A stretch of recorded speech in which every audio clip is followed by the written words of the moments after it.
One day, isang araw, may pinsan ako na dumating. Wow, so adorable! Ang cute niya na, kuya. At nagulat na lang kami bigla na may dalang aso. At pagkatapos ay bigay sa amin, ay lumipad na ang pinsan ko. Dahil may aso na tayo, ayoko mag-away kayo magkapatid, kundi ipamimigay ko yung aso. Nakakaintindihan ba tayo? Ma, ano mangyayari pag natulog kami? Saan matutulog yan?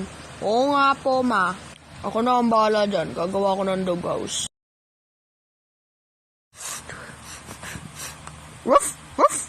Ano kaya to? Ano kaya yung ginawa nila para sa akin? Ruff! Ruff! Oy, kakain na daw! Ang sarap na luto mo pa. At ganoon ang naging sitwasyon araw-araw. Pag kumakain kami, ay nangihingi siya at pinapakain naman namin siya. After 1 year.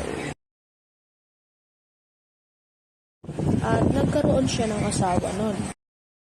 At nung manganganak na siya, hindi namin alam na manganganak na siya. Kaya nalaglagan siya. At in 3 days ay namatay na siya.